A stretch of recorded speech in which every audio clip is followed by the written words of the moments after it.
Transmit. Initiate Babel signal. Receive. Initiate phosphorus prayer frequency. Download. Initiate John D. lexicon. As seen on TV. Initiate Pillar of Salt protocol. Deliver us from evil. Initiate the Malay curse cadence. Must redeem before expiration. The red spectrum. Witness. The Templars. Listen. Preternatural dramas all around you. The city is a honeycomb of horror. Each cell barely cognizant of the others. Black feathers in a playground. The odd stain on the sidewalk. The flicker-flash of a winged thing in the headlights. The vagrant holding a wriggling bag. The moans from the apartment above. Did you hear that? Are you afraid? As you read these words, a scene unfolds. Close in an alley, a neon cross shines in the seedy Eden. A monster writhes, broken and bloody on the pavement, its teeth gnash. It looks up into the eyes of its assailant, and two crosses reflect back into the crucifixion glow. To pray devoutly, to pray mercilessly. The hands folded serenely drip with blood. Even monsters have bogeymen, sweetling. The crossed ones, the Holy Grail keepers, protectors of Solomon's temple, wealthy fraternities, solemn oaths, the Templars. A familiar name, but truths huddle more deeply in time than books are willing to confess. We came to them in Mesopotamia. They heard the electromagnetic singing of insect cherubs. The Tower of Babel commanded maximum reception. Commands. The past tense is a lie. The tree flesh texts transmit in dead letters that the tower fell. Do not believe. Initiate the secret histories. From the tower, two brothers ruled all they could see. They could see all. There was a falling out. One brother took to Sumer and gathered brethren to study the mystic and vanquish supernatural evils. From conception, the secret society fought. They fought in Babylon and Persia, Greece and Rome, Europe and Eurasia. They assimilated the skills of every warfaring culture. Enter another player. The Illuminati did not play the same game. Their plots walk sideways like crabs.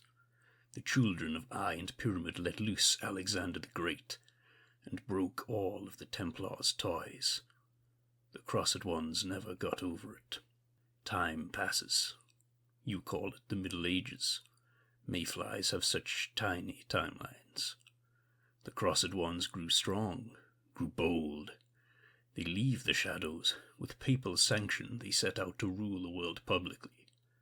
The Knights Templar. Hubris never goes unrewarded. The Illuminati tickled their web, and King Philip IV and Pope Clement V danced. They accused the Templars of heresy. Many knights burned. From above they twinkled like stars. The king was free of his Templar debt and pocketed their pretty treasures. We were there the day they put the last Grand Master to the flame.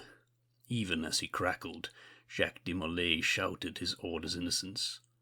He challenged the king and the pope to meet him at the throne of their god within the air. Soon after that, the pope died. And soon after that, the king died. And only 14 years later, the king's entire family line withered on the vine. The Crossed Ones returned to the shadows, their old friend. Humiliation teaches lessons. Never again a religious agenda. Never again a public face. Listen, in that alley, the neon crucifix flickers, humming a prayer. It forgot the words. Do you hear? Time passes, first with silence, and then a roar. The Templars grew. Real estate, military contracts, political mindshares. They hurled the Illuminati from the continent. Righteous rage. The children of Eye and Pyramid fled to the New World, and never came back. Crusaders walk these streets of steel, cement, and glass. Time moves not in lines, but in circles. Others call them antiquated. They are. Their roots run deep, but the new Templars movement calls out. New blood flows, hereditary lines are opened to new thought. Listen, something is happening. They hum. The crossed ones have always been wary of magic, yet many are the magi among them. They control the largest occult library in this world. Old books open. Words older than geological bodies are read. The muscles of the Templars' army tense. The dark days are here, as they knew they always would be, as they have trained for since they gathered in the shadow of Babel. Listen, sweetling, do you hear? When the lions of the secret world roar, the others listen. Some call them fanatics and zealots. To Templar eyes, evil reigns over compromise and corruption. Therefore, their empire must be incorruptible, must be uncompromising. They must suffer no demon to live. Measuring the lengths one must go to is redundant when there are no limits. Warning, holy radiation poisoning imminent. Listen to the riddle in the vibrations of the broken wings. What is the price of conviction? Initiate the Nietzsche syntax. Those who seek monsters can become monsters. And in the secret world, the abysses not only stare back, they bite. On the grim grime alley floor, a dying moth writhes under the crucifix glow. Its tattered wings, soaked heavy with blood, flap and spasm like a fallen angel who forgot the way home. Can you hear the buzzing of the wings?